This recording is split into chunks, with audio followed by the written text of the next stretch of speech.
Alrighty, well, good afternoon and welcome everybody. Thank you for joining us today. My name is Andrew Doffney. I'm the Instruction and Outreach Librarian at the New Jersey State Library, and it is my pleasure to present our speakers for today, Pamela Esher and Maria Gilly. Pamela has been a nurse at Capitol Health System for 20 years. She has spent a majority of her time working in the neurosurgical ICU and stroke unit, and she has been the stroke program coordinator at the Capitol Health System Hopewell campus for 1 year. She obtained her Bachelor of Science in Nursing from Thomas Edison State University. She is a stroke certified registered nurse and an advanced stroke coordinator board certified nurse. She is currently working toward her Master of Science in Nursing at Thomas Edison State University. Maria has been a nurse at Capitol Health for 17 years. She graduated from TCNJ with her BSN and is currently pursuing her Master's in Nursing Administration from Thomas Edison State University. She worked in the neurosurgical ICU before transitioning into her current position as Stroke Program Coordinator for the Comprehensive Stroke Program at Regional Medical Center. She is a stroke certified registered nurse as well as has her Advanced Stroke Coordinator Board certification. So thank you both for joining us today and speaking on the topic of strokes. Before we jump into the presentation, I just have a few housekeeping items to go over. First and foremost, we will be taking your questions at the end of the program today, but please feel free to submit them at any time using the Q&A or the chat feature in the Zoom dashboard. Pamela and Maria have provided me with a handout that they would like to be shared, and I will do so in the chat once we get underway. If you can't access the chat or can't download the handout, don't worry. I will make sure that everybody has it as an attachment in the follow-up email that I will be sending. At the end of the program, there will be a survey. If you have time, we ask that you please complete it. We always love hearing your feedback, and it really does help us move forward with our programming initiatives here at the library. And if you want the most up-to-date information on everything related to strokes, you can visit the American Stroke Association at www.stroke.org. I will send that web address out in the chat as well so that you have a live link to click on. One last thing before we jump in, I just want to go over a brief overview of the Zoom dashboard. This is what your dashboard should look like if you're using a PC or a Mac. If you're using a mobile device, your dashboard may look a little bit different, but all the features will still be there. In the bottom left-hand corner, you can check your audio settings. So in case you run into any audio problems or are plugging in a headset, that's where you can check to make sure that everything is connected properly. In the middle, there's a raise hand button. You can click on that. That'll alert me, and I will send you a message in Zoom and hopefully be able to resolve any problems that you are having. And as I mentioned before, if you have any questions, you can feel free to submit them either using the Q&A button or the chat button. Either way, you can get in touch with us, and we'll be happy, as I said, to address them at the end of the program. So that is everything that I have for you. So it's my pleasure to turn it over to Pamela and Maria. Thank you, Andrew. We're going to share a PowerPoint. All right, great. All right, so good afternoon, everyone, and thank you for allowing Maria and I to come speak to you about stroke.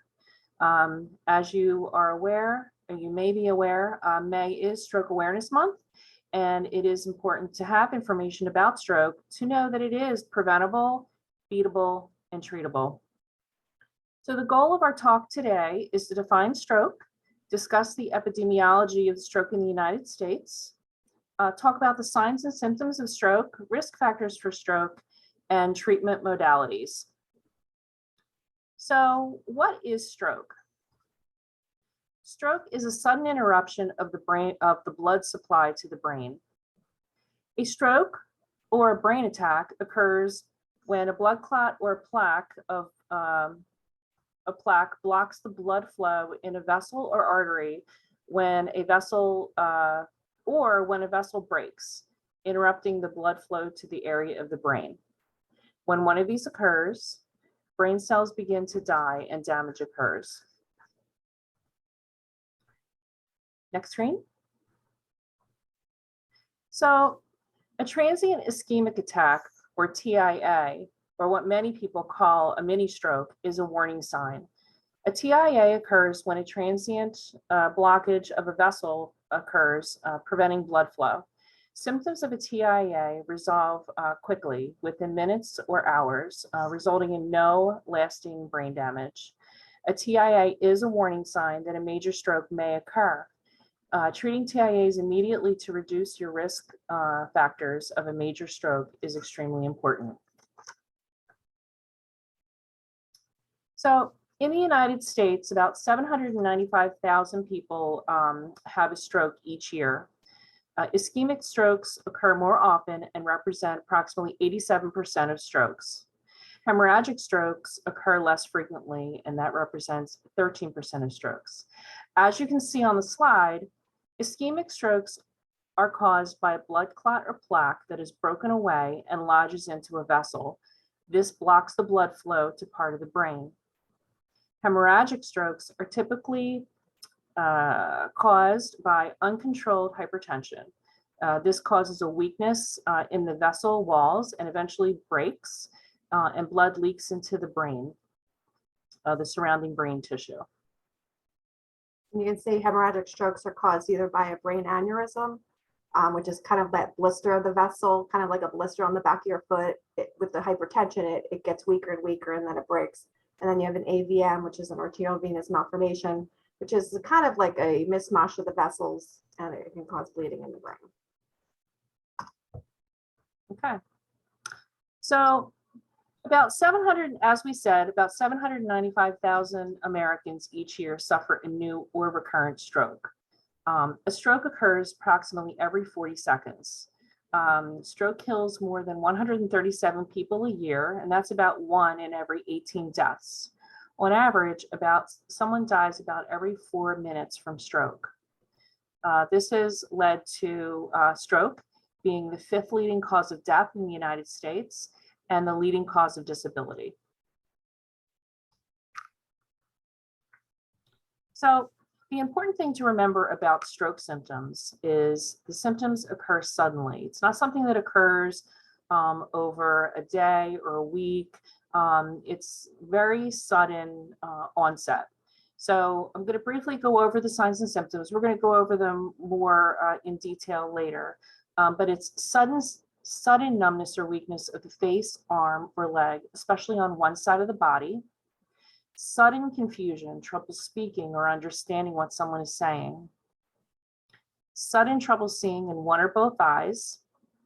Sudden trouble walking, dizzy, having loss of balance, and sudden severe headache of no known cause. So what's important to remember is stroke is preventable. Okay, there are 2 types of stroke risk factors. You have risk factors that can be controlled through lifestyle changes or medication, and those that cannot be controlled, such as race, age, and sex. So having uncontrollable risk factors does not mean that you're going to have a stroke. Most strokes are preventable. With proper attention to your controllable risk factors, the impact of uncontrollable risk factors can be greatly reduced. So uncontrollable risk factors, as we said, includes age. We can't change our age, right? So the chances of having a stroke does increase with age, and about 2/3 of all strokes do happen to people over the age of 65. Males have a slightly higher risk for stroke than females, and African Americans have a higher risk for stroke than some other groups. Hispanics come in a close second regarding their increased risk for stroke. Family history or history of having a transient ischemic attack or TIA does make a person higher risk for stroke. So risk factors we can control is high blood pressure. So if you have high blood pressure, you want to treat it. Way you can treat it would be to eat a balanced diet, maintain a healthy weight, increase your exercise to reduce your blood pressure, and your provider could prescribe medication for you. Heart disease.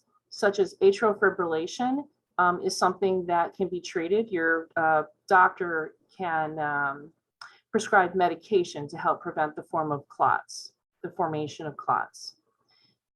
Control of your blood sugar within diabetes can also help reduce the risk of stroke. And cigarette smoking is a very high risk factor for stroke. So if you do smoke, you should quit. And there is medical support if you do need it to help you quit. So just to summarize, we kind of already talked about this.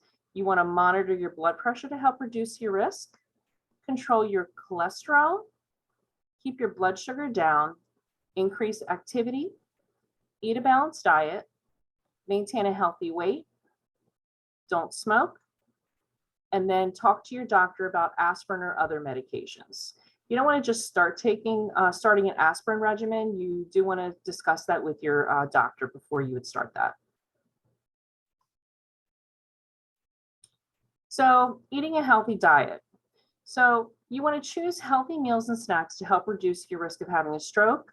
You want to eat plenty of fish and vegetables, foods that are low in saturated fat, low in cholesterol, high in fiber. These will help lower or prevent high blood cholesterol. You want to limit your salt or sodium intake, and this will help lower your blood pressure. Maintaining a healthy weight will help reduce your risk for stroke. Being overweight or obese can increase your risk for stroke. So determine whether you fall into being overweight or obese is something your doctor can help you determine. So you want to make sure you're active. You want to increase your activity. You want to maintain a healthy weight, lower your cholesterol, your blood pressure. It is recommended that every adult exercise at least 30 minutes a day, most days of the week. That will help reduce your risk. You want to have your blood cholesterol checked, okay? At least if your blood cholesterol is in a normal range, it should be tested at least once every 5 years. If your blood cholesterol is high and diet you haven't been able to change that by diet, there are medications that your provider can prescribe for you. And if you have high blood pressure, you want to monitor your blood pressure. A lot of people don't even know they have high blood pressure. They'll have, let's just say, stroke-like symptoms.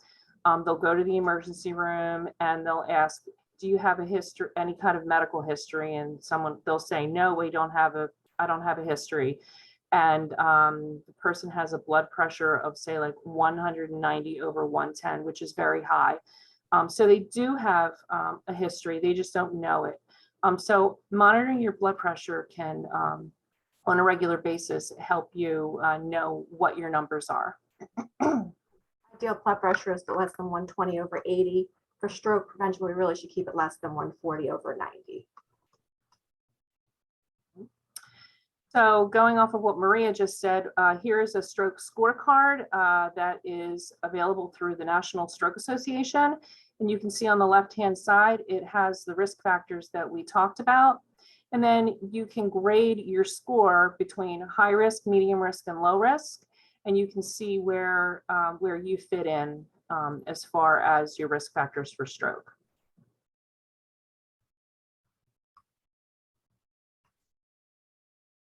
Okay, so an acronym we use for stroke education and stroke identification is BFAST. And each letter stands for, as you can see, a part of what can be stroke symptoms. So B is for balance. Someone has sudden instability, less coordination than they had before. They're stumbling, they're wobbling around, maybe grabbing onto furniture to keep their balance. Maybe they can't sit up straight in a chair. That would be signs of a stroke. E is for eyes, sudden blurry vision, trouble in one or both eyes, double vision, and what you may see is someone squinting, rubbing their eyes, having a hard time reading. F is for face. You may see someone with a facial droop. You can see here where the mouth is uneven on a drooping, like on a slide, okay? This could be a sign of a stroke. Numbness or tingling to one side of the face, your tongue. Also, you could have this is where you may have someone with a severe headache, sudden pain, headache in the neck or the head of unknown cause.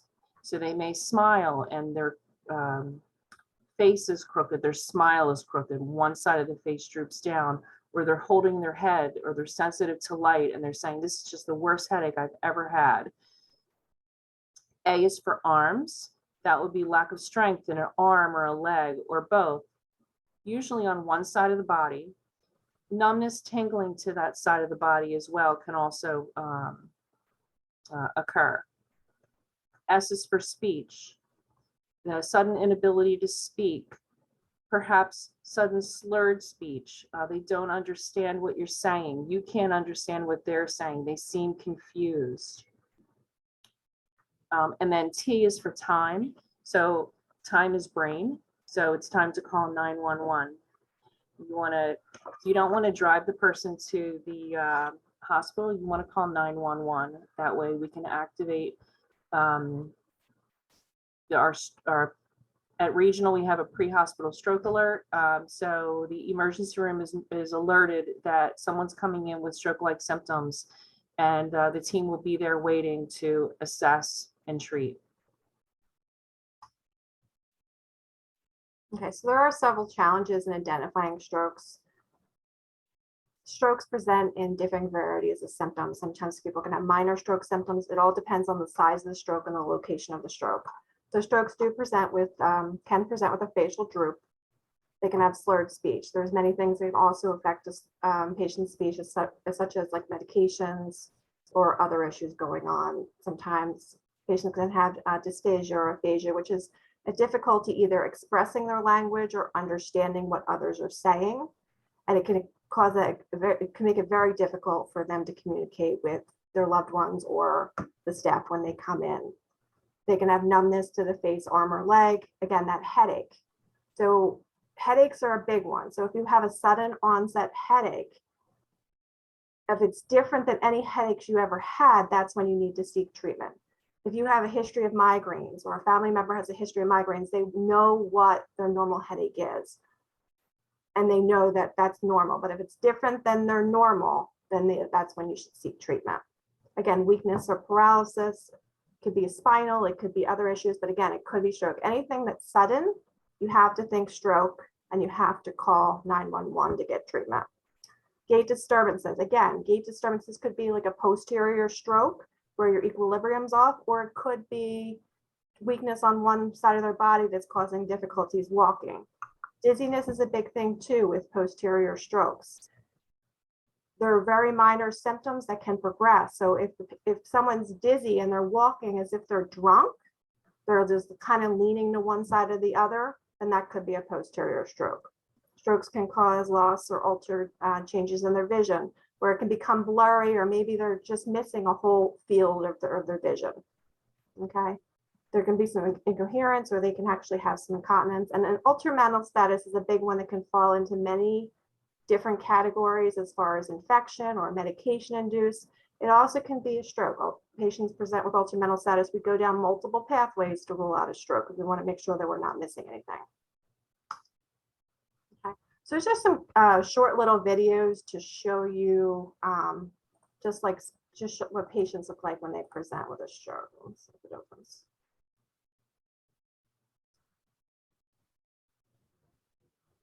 You know me. You see people like me every day. But would you know when to act if I suddenly felt lightheaded and the room started spinning? If I couldn't do the simplest things, would you know something was wrong? Or if I wasn't speaking clearly? Would you know this is stroke? Signs of stroke can be sudden and easy to miss. The moment something seems off, don't hesitate, call 911. Stroke, react, don't regret.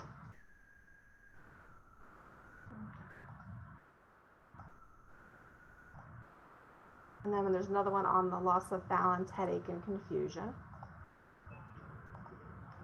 You know me. You see people like me every day. But would you know when to act if I was unsteady on my feet? If my head suddenly ached? Or if I didn't know what was happening around me? Would you know this is stroke? Signs of stroke can be sudden and easy to miss. The moment something seems off, don't hesitate, call 911. Stroke, react, don't regret. And then one more little video. This is on difficulty understanding numbness and trouble walking. You know me. That's a good question. You see people like And me I every promise day. it is, But would you know when to act? If I couldn't think clearly or find the right words, what would you do if I suddenly couldn't feel my arm and couldn't walk straight? Would you know this is stroke? Signs of stroke can be sudden and easy to miss. The moment something seems off, don't hesitate, call 911. Stroke, react, don't regret. So the big thing with stroke is knowing the signs and symptoms and calling 911 to get treatment right away. We don't want to wait and see if it gets better. If somebody you know or yourself is experiencing sudden weakness, sudden trouble talking, confusion, trouble sudden walking, you have to call 911 because we're limited on our treatment options depending on the times, and we'll go in a little bit to that. So I don't know what this is. Okay. So large vessel occlusion. So large vessel occlusions are strokes that actually block off a large major artery to the brain. So it's kind of like a heart attack, but it's for the brain. So LVO strokes actually have the highest rate of mortality and the poorest prognosis. So these patients are actually, they can block off their whole middle cerebral artery, which manages multiple functions of the brain, of the body. So we have to be able to get in and treat. Thrombolytics are a clot busting medication that can be given to all patients within 4.5 hours of their last known normal. And then we have interventions that we can actually go in, and we'll go into all those. But patients that present within the 4.5 hours, if they meet the criteria, they can actually receive the clot busting medication as well as the mechanical thrombectomy to remove that clot so that it can have better outcomes. So the whole point with stroke is you lose brain cells every second. Every second counts. Getting in, the sooner you get in, the quicker we can treat. Okay, so a time is brain. So when you're having a stroke, there's a blocked vessel to your brain. So what we want to do is we want to restore that reperfusion. So initially, when you have that blood clot, either it travels, like say a blood clot from your heart, or a piece of plaque breaks off and travels and it blocks that vessel. That initial infarct is the permanently damaged area because of that lack of blood flow to the brain. What we want to do is we want to prevent that area from around it. We want to save the tissue around it, which is called the penumbra. So it's the area at risk of an acute ischemic stroke. So the longer we wait, the bigger the stroke becomes. So there's two ways to think about it. So one is the egg. So if you put an egg in a frying pan and you look at the yolk is your core infarct. That is your initial stroke injury. The white around it, your white, is what we're trying to salvage. That's what we're trying to save. So as the longer the stroke sits, just like the egg sits on the frying pan, the longer it sits, that gookie becomes white. That's actually the brain tissue dying. So the sooner we treat, we can salvage that area and hopefully reperfuse, and patients can have better outcomes. The other way to think about it is if you take a pebble and you drop it in a bucket of water or a pond, that initial divot of the pebble is your initial stroke. As the water ripples out, that's your penumbra. That's what we're trying to save. So the longer we wait, the more ripples of water there are, the more damaged tissue, the more severe the deficits. So again, and it's anything sudden, it's getting in, getting treatment so we can reperfuse the brain. Okay. So here is options for treatment. So you have IV thrombolytics, which is the clot busting medication. So if you present within, I don't know, I think it's on the next one, within 4.5 hours, we can treat you with the IV medication if you meet the criteria.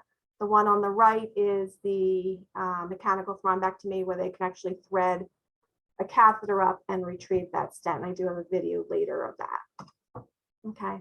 So medical management, you have your IV thrombolytic, which is your clot busting drug, again, only within 4.5 hours. So we always want to know, when was the last time you were normal before the symptoms happen, because that's going to determine your treatments. So for the medications, only up to 4.5 hours of the last time that you can tell us you were normal, or a loved one can tell you that you were normal. And then mechanical thrombectomy, we can actually perform those up to 24 hours from last known normal. So we get advanced imaging to see, is there a large vessel occlusion that we can actually go in and remove that clot to reperfuse the brain. Okay.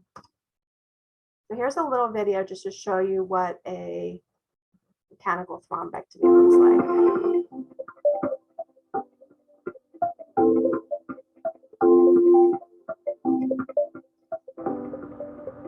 So they advance the catheter, they either go in through your wrist or your groin.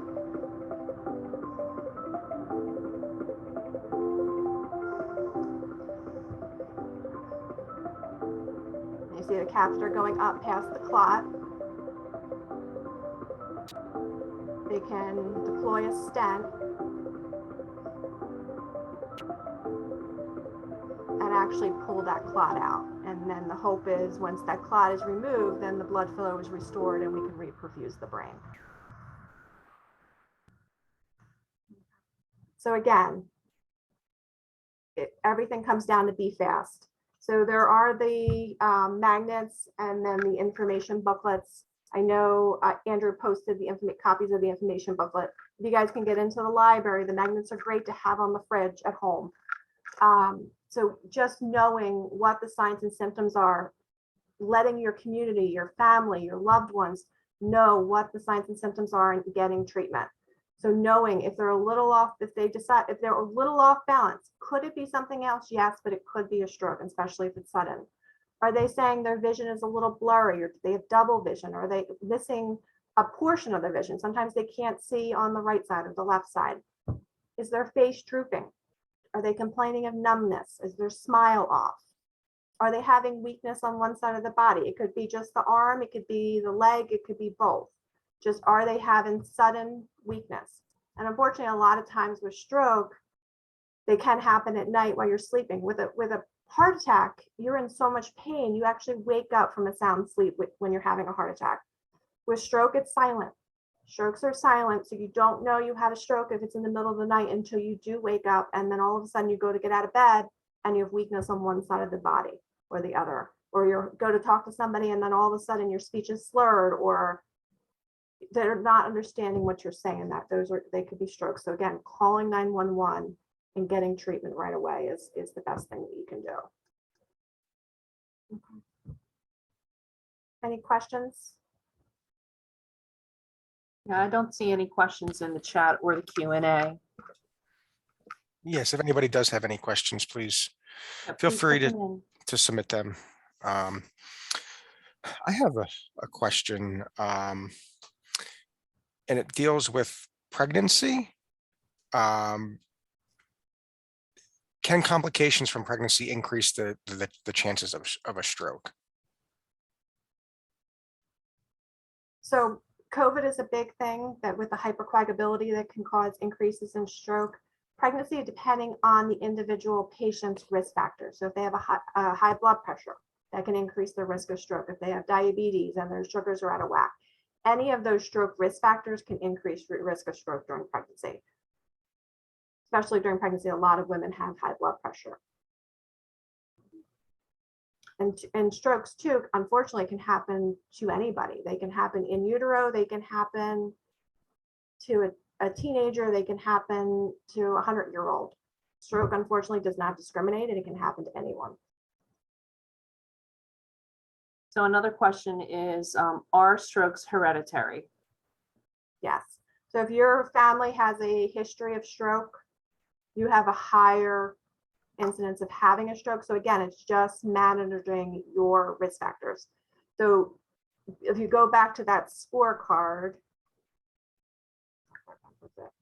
if you go back to the scorecard, so the bottom, second from the bottom, stroke in the family, yes or no. If you do have a family history of a stroke, it puts you at a higher risk. You're at a higher risk if you have greater than 3 in the red category. So knowing and managing your other risk factors as far as your blood pressure, taking the medications if you have AFib, not smoking, watching your cholesterol, watching your blood sugars, increasing your activity, are all things that you can do to reduce your risk of stroke, even if you have a family history of a stroke. All right, the next question is, does the C-reactive protein blood test indicate a stroke tendency?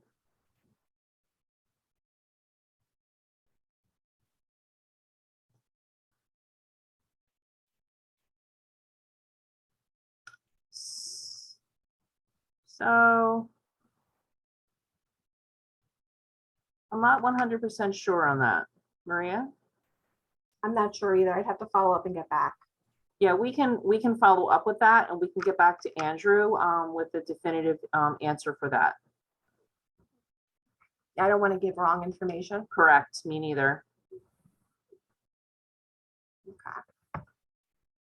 All right, so the next question is, what level of blood pressure is considered too high? So you can see on the stroke scorecard that you do not want your blood pressure to be any higher than 140/90. Yeah, you really want to keep it less than 140/90. And you can say if it's higher than 140/90, that puts you in a high risk category. If it's 120 to 139/80 to 89, you're in the caution. And then less than 120/80 is ideal. And then that is the same for cholesterol, because that's the next question. You can see here that if your cholesterol is greater than 240, you're at higher risk for stroke, and medium risk is 200 to 239. Of course, we would like to see it below 200.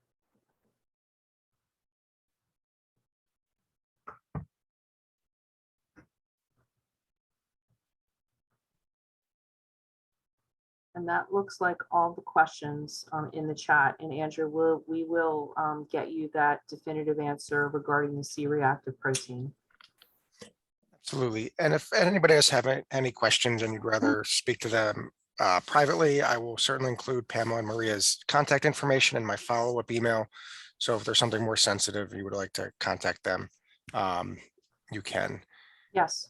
Looks like one just came through. Is it a good idea to see a cardiologist annually? It's going to depend on your risk factors. If you should really see your primary annually, get your blood pressure and all that info. Oh, your blood pressure, they'll check your cholesterol, they'll check a bunch of different labs.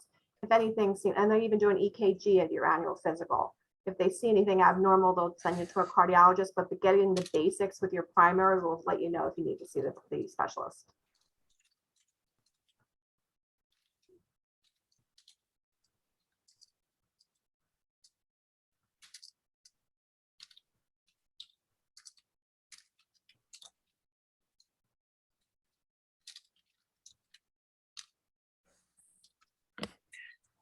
All right. Well, if nobody has any other questions, I think we can go ahead and end it there. I'd like to thank Maria and Pamela for speaking to us today in honor of National Stroke Awareness Month. It is something that we all need to be aware of because, as Maria said, it doesn't discriminate. It can affect anybody at any time. So I'm going to also like to thank all of our attendees today for joining the program. As I mentioned, this program is being recorded, so please look for a link to the recording in the follow-up email, as well as Maria and Pamela's contact information. And if you do have any questions, please, you can send it to me, you can send it to them. We're always here to help. So if anybody looks like for handouts, the handout has been uploaded a couple times to the chat. So if you can't find it there, don't worry. I'll also include that in the follow-up email as well. So I'd just like to close by saying everybody be safe, be well, and thank you so much for attending. Thank you, everybody. Have a great day. Thank you.